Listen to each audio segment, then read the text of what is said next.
Revolution Max engine. The Revolution Max engine is a platform that the Pan America was built on. It represents a huge technology step for Harley Davidsons in general. So let's dive into this new motor. I'll give you guys some of the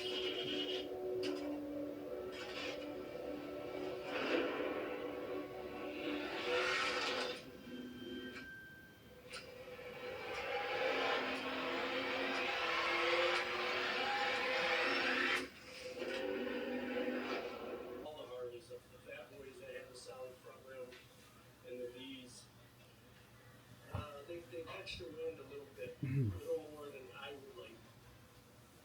I would let that stop me from buying it because it's a great bike. As opposed to 15 years ago. So I just think it's maybe getting a little more respect. But if you're looking to get into the Harley family. What's up, guys? I'm Ozzy. It's Back Road Harley Davidson here in Raleigh, North Carolina. And today we've got a 2006 V-Rod for your pre-owned bike of the week. Now, this is a pretty interesting bike because the V-Rods are pretty.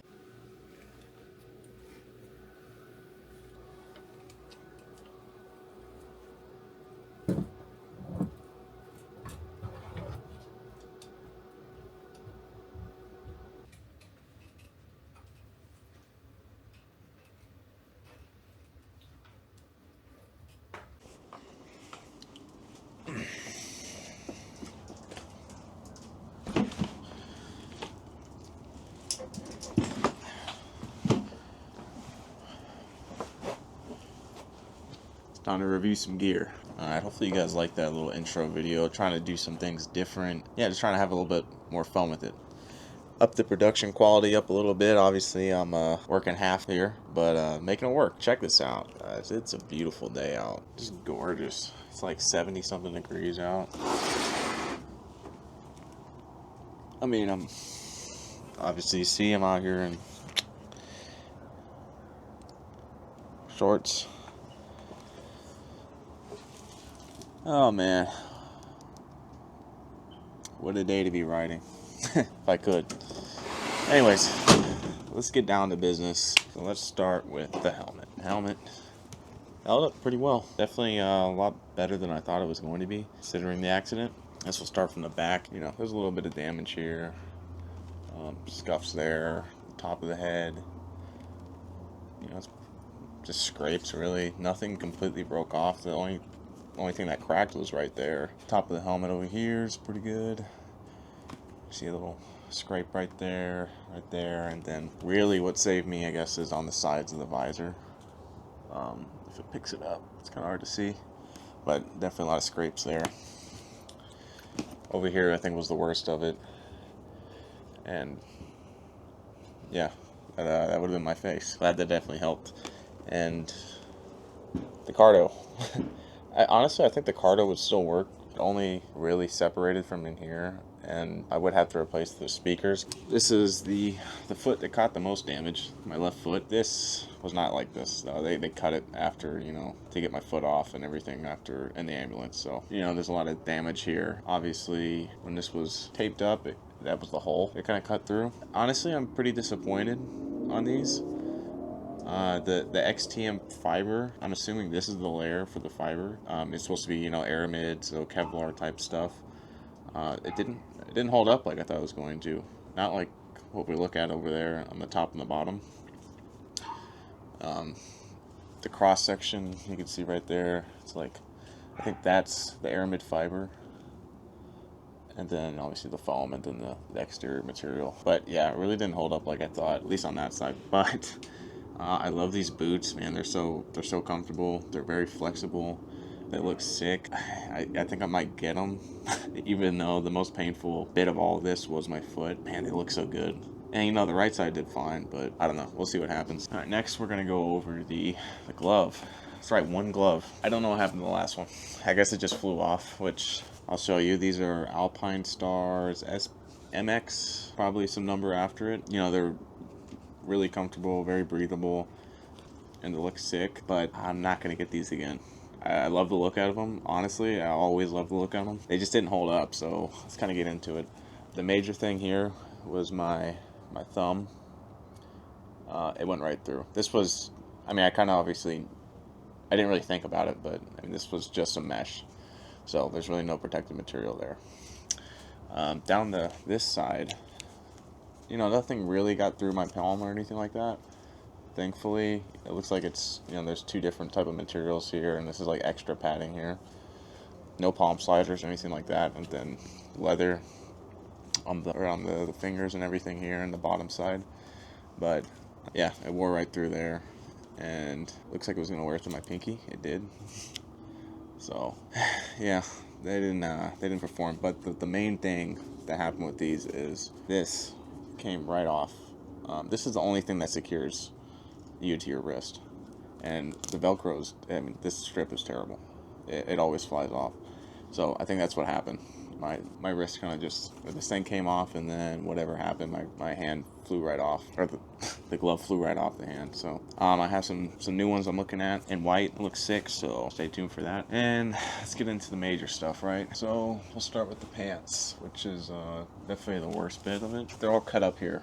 They cut right down the middle when I was in the ambulance. So obviously you can't see that, but it makes good for cross section. So all of the Kevlar held up pretty well. It held up at all points, so I didn't see any burn marks going through. These are the Ride Rich armored trousers or something, I don't know, but they all held up pretty well. Obviously it ran through the exterior on some parts here. The Kevlar did its job, which is sick. So I actually already ordered a new set of these because I was very happy with it. I love the look of Ride Rich's stuff. The black camo is sick. So the top was mangled. I mean, this is apparently when I slide it, obviously the left side, you got the worst damage of it, but right side is pretty good. Not much, you know, some surface scrapes down here, but really, I mean, everything held up super well. I mean, these are expensive. I think they're like $230 or $240 just for the bottoms, but I mean, they're made so well. The fit, everything is thought out super well. It was between this and Raven, and to be honest, like, this just, I think personally, just from the looks of it, knocks it out of the park. Yeah, it saved my butt. And if I was wearing armor, I think I would have escaped through a lot of these injuries. My bottom is fine, obviously. I went through, if you want to see the extent of my injuries, go check out my prior video. Kind of long, but you know, my bottoms for the most part, you know, they were fine. Nothing happened. So let's go on to the jacket. Okay, let's start on the right side this time. So right side, you know, fairly minimal. Really nothing happened there. You know, some scrapes and scuffs. You can barely see because it's camo black, but the rear, the hoodie's fine. Nothing happened to the hoodie. You know, I got a little beat up over here, and down there you can see it's kind of where, you know, it rode up on me a little bit right there. Yeah, I kind of like the baggier fit. So this, you know, if I were to get something that was smaller, it probably wouldn't have rode up on me, which I did get road rash on my right side a little bit. It wasn't that bad though. Honestly, it really wasn't that bad. Yeah, and then just like a scrape there, or cut or whatever. And this is the worst of it. The cuff got pretty mangled, but really, I mean, going down, you don't really see much. I mean, it's pretty solid, dude. I mean, very impressed. And this is still usable. Definitely still usable. Obviously, this is not really, but you know, I think that this is definitely good for, like, I don't know, I'm gonna get in like stunt riding and stuff like that. So using this just in case I do go down, I won't have to buy a whole new one. Can't say the same. I can't use those ones. The bottoms are screwed, but top held up really well. I mean, considering everything. If I would have wore armor, like I said before, I think I could have potentially, you know, I don't want to say anything for sure, but I could have potentially saved my elbow from being broken. The only weird thing is, and I discussed this in my other video, I don't know how I got the road rash, or just like my skin just got completely wrecked on my elbow, and I'm assuming that's where I was scraping or sliding, but you know, I wasn't sliding for that long. I just don't know what happened. I was wearing a hoodie underneath this too. That's the only weird thing. But yeah, I mean, that's pretty much the video. I got a couple other things planned. If any of you that follow me, you pretty much know that I'm into bodybuilding, not exclusively. Like, motorcycling is something that in the past like 3 years I've been super into. Just didn't really share that part of it, and I got some exciting news for my new bike. I already ordered a bunch of parts, and I'm excited for it to come. So, you know, this content's going to range from just live content. It's going to range from exercise content, the limited stuff. I did kind of hint at that last video. I do have like some sort of routine I'm doing to at least do something, and motorcycle content. So this is probably going to evolve, but more excited about like kind of getting the cinematic elements into the video, trying to just be creative. So it's just a little hard with one arm, you know, things take a lot longer. So anyway, stick with me guys, and I appreciate you guys watching, and stay safe out there.